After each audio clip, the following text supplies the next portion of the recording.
Bismillahirrahmanirrahim. Assalamualaikum warahmatullahi wabarakatuh. Bertemu kembali dengan kelas Fisika Bu Berlian. Pada kesempatan kali ini kita akan membahas hukum 1 dan 2 Kirchhoff. Kita masih berada di bahasan rangkaian listrik arus searah. Bagaimanakah kuat arus dalam rangkaian tidak bercabang? Kita perhatikan di sini ada GGL yang dihubungkan dengan rangkaian. Di sini rangkaiannya tertutup, maka akan keluar nanti arus listrik dari GGL ini ke sini ya sebesar I, kemudian ke sini pun sebesar I, ke sini sebesar I, dan terus sebesar I, seperti itu ya. Nah, seperti itu. Nah, sekarang bagaimana jika kuat arus dalam rangkaian yang bercabang? Hukum 1 Kirchhoff menyebutkan bahwa pada rangkaian listrik yang bercabang, jumlah kuat arus yang masuk pada suatu titik cabang sama dengan jumlah kuat arus yang keluar dari titik cabang itu. Di sini sigma I maksudnya adalah jumlah arus yang masuk ke dalam sebuah percabangan itu akan sama dengan jumlah arus yang keluar dari percabangan tersebut.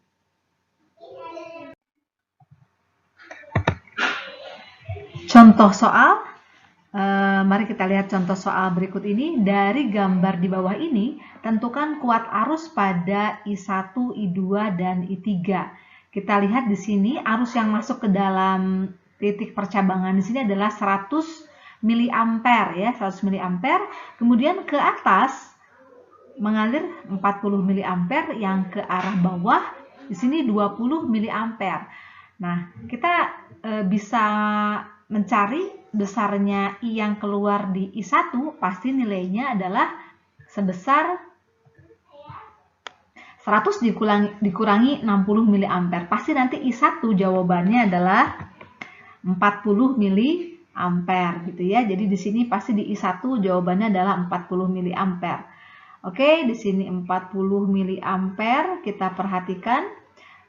Di I2 I1 ditambah dengan yang dari bawah ya, dari sini, maka pasti nanti di sini I2 ini adalah sama dengan 60 mA.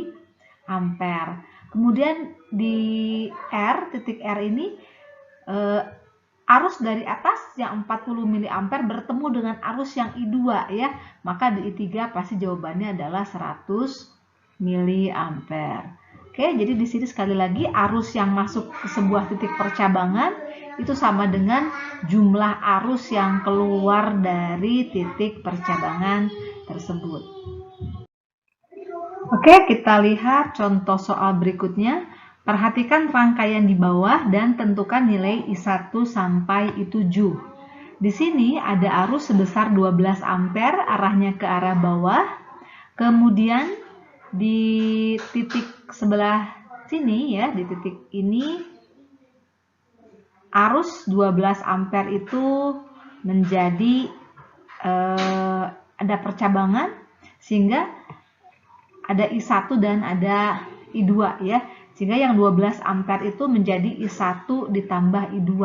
Kita lihat di sini I1 sama dengan I2. Maka kalau seperti itu pasti 12 dibagi 2 saja ya. Jadi sama dengan I1 dan I2 adalah 6 ampere. Kemudian I2, kita lihat I2 itu mengalami percabangan juga I3 dan I4, sehingga I2 itu sama dengan I3 ditambah dengan I4. Kita lihat di sini perbandingan I3 dengan I4 adalah 1:2 gitu ya. Maka kalau begitu bisa kita simpulkan I3 itu sama dengan 1/3 itu dikali dengan I2-nya berapa tadi? 6 ampere ya. 6 ampere. Pasti di sini jawabannya adalah 2 ampere. Kemudian I4 itu sama dengan perbandingannya tadi 2 ya. 2:3 dikalikan 6 ampere. Ini sama dengan 4 ampere. Perhatikan I2 sama dengan 6 ampere, kemudian I3-nya 2 ampere, dan I4-nya adalah 4 ampere ya. Jadi sama antara arus yang masuk dengan arus yang keluar. Kemudian I4 itu juga mengalami percabangan, itu sama dengan I4 sama dengan I5 ditambah dengan I6. Ya, kita lihat I5 sama dengan tambah I6. Kemudian diketahui bahwa I5 sama dengan 2I6, maka bisa kita tulis di sini I4-nya tadi adalah 4 ampere ya, kita tulis saja 4 ampere. Ini sama dengan I5-nya 2I6 ditambah I6 ya, sama dengan 4 sama dengan 3I6, sehingga I6 itu sama dengan 4/3 ampere. Berapa ini I5? Kita lihat I5. I5 itu adalah 2I6, sehingga kita kalikan saja ya. Ini sama dengan 2I6 sama dengan 8/3 ampere. Kemudian untuk I7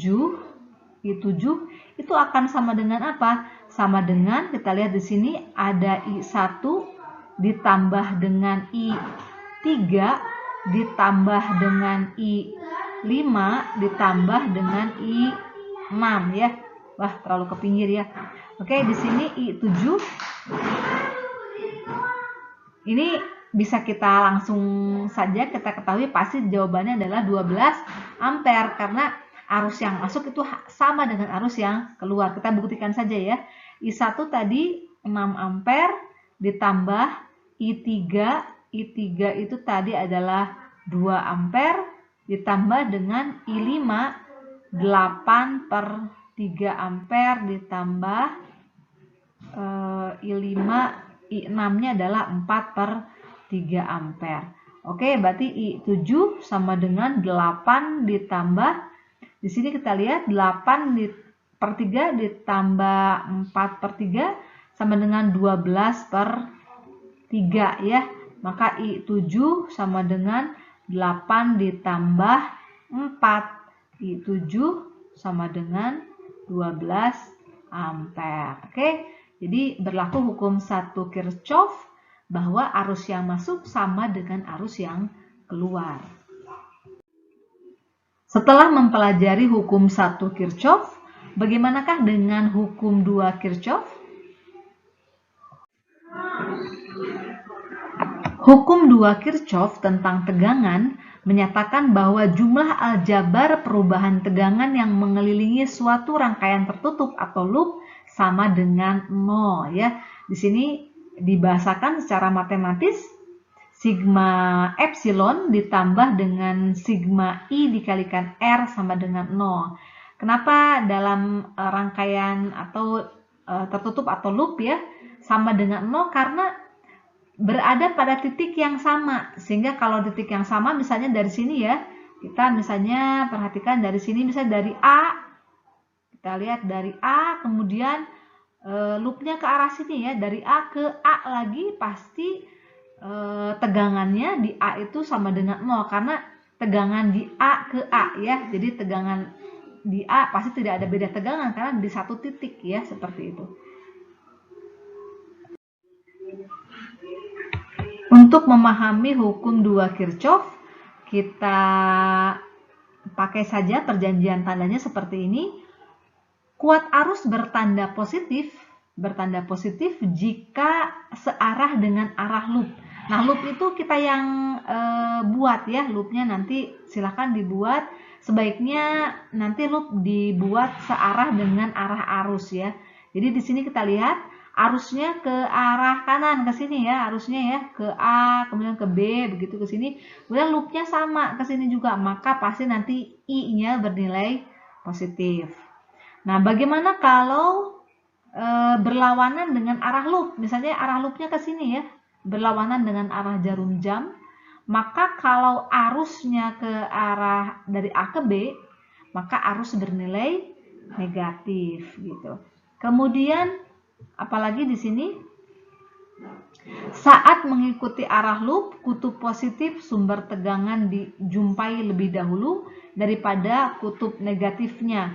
maka GGL epsilon bertanda positif dan negatif bila sebaliknya. Bagaimana nih kalau seperti ini ya? Kita lihat di sini, misalnya arah loopnya ke sini ya, searah dengan jarum jam. Nah, ketemu dengan kutub positif GGL1 ya. Jadi yang tanda plusnya terlebih dahulu, maka epsilon 1 bertanda positif. Kemudian arah loopnya ke sini.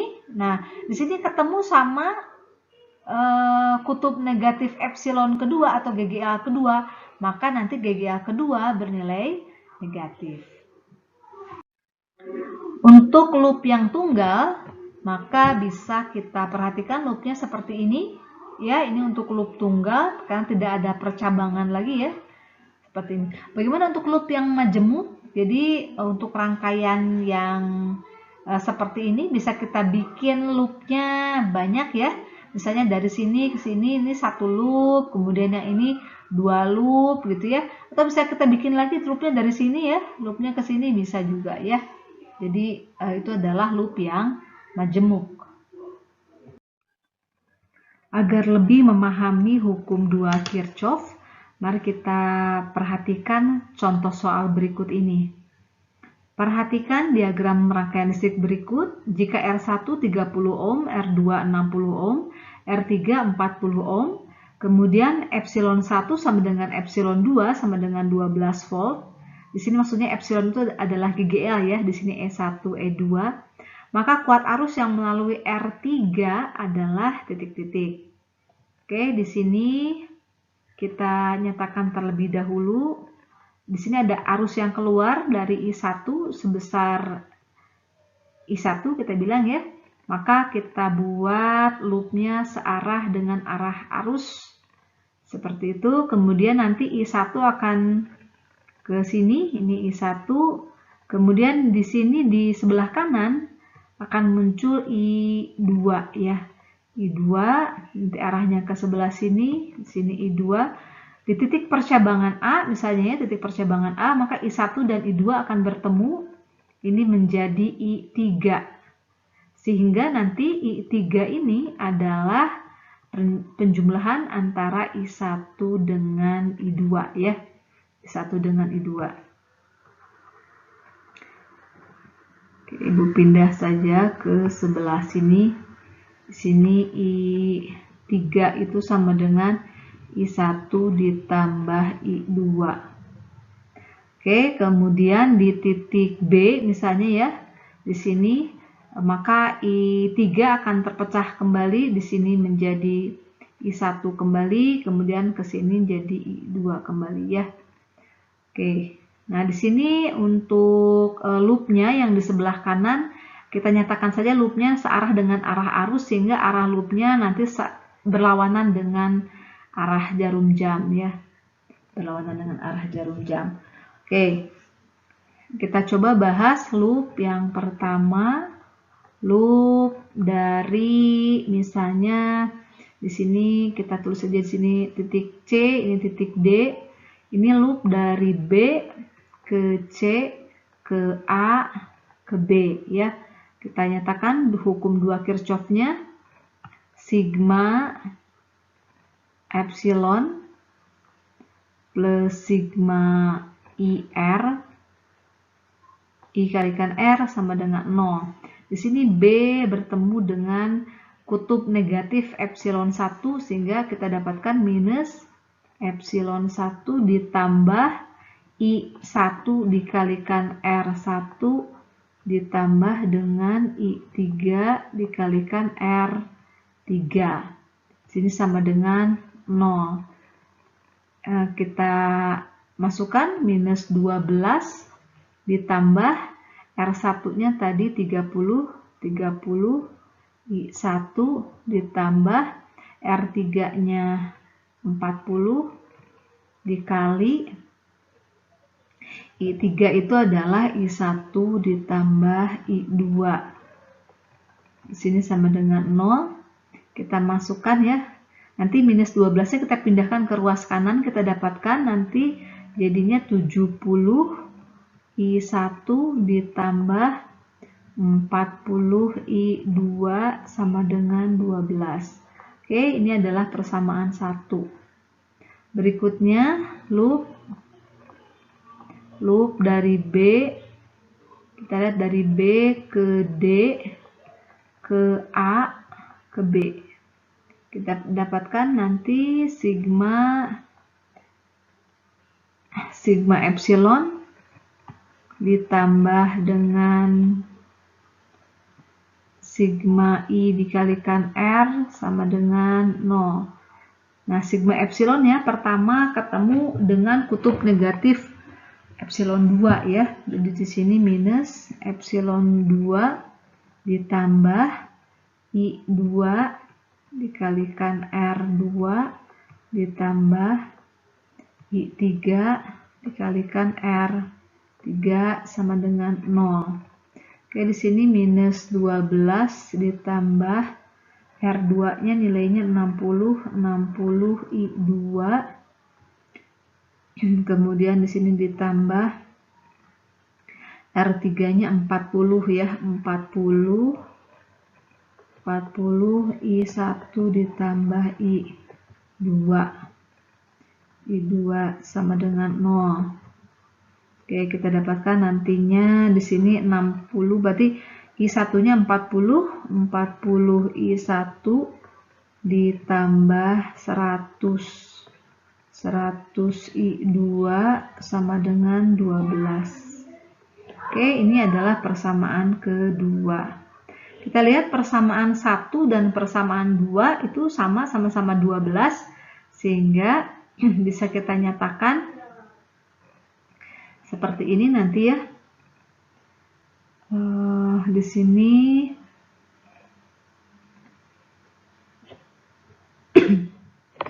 oke, bisa kita nyatakan nantinya 70 I1 ditambah 40 I2 itu sama dengan 40 I1 ditambah 100 I2 ya. Ini karena sama-sama 12, ini sebelah kiri persamaan 1, sebelah kanan ini persamaan kedua. Sehingga kita bisa dapatkan nantinya di sini I1-nya jadi 30 I1 itu sama dengan di sini sama dengan 60 I2 ya, 60 I2, sehingga nantinya kita dapatkan, kita bagi saja dengan 30 I1 sama dengan 2 I2. Nah, ini sudah dapat. Ini bisa kita substitusi ke persamaan 1 atau ke persamaan kedua. Kita substitusi saja ke persamaan kedua ya. Kita dapatkan nantinya 40. Nah, di sini kita ubah I1 menjadi 2I2. 2I2 sama dengan 100 ditambah 100 I2 sama dengan 12. Kita dapatkan di sini 80 I2 ditambah 100 I2 sama dengan 12 ya. Jadi kita dapatkan nantinya 180 I2 sama dengan 12, sehingga I2 itu sama dengan 12/180 ya. Nah, kalau I2-nya 12/180 ampere. Oke, di sini kita perbaiki terlebih dahulu.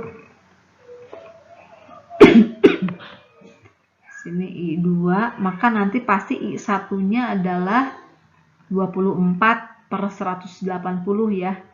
Nah, di mana nih? Pindah di sini deh ya. Nah, di sini berarti kalau I2-nya segini, maka pasti nanti I1-nya 2 kalinya, ini sama dengan 24/180 ampere. Oke, yang ditanyakan adalah I3. I3 itu adalah I1 ditambah I2, sehingga I3 itu sama dengan I1 tambah I2 ya, sama dengan 36 per 180 ampere. Oke, kita bagi dengan 9. Di atas jadi 4, di bawah jadi 20 ya. Atau ini sama dengan I3 sama dengan 1 per 5 ampere atau sama dengan 0,2 ampere ya. 0,2 ampere, sehingga jawabannya adalah yang option E. Jika ada yang masih belum jelas, silakan menuliskan pertanyaan di kolom komentar video di bawah ini. Pembahasan dari pertanyaan-pertanyaan kalian akan dibahas pada pertemuan daring selanjutnya. Setelah mengikuti pembelajaran ini, silakan mengikuti penugasan yang diberikan di grup kelas masing-masing. Sekian pembahasan kita hari ini. Semoga bermanfaat. Assalamualaikum warahmatullahi wabarakatuh.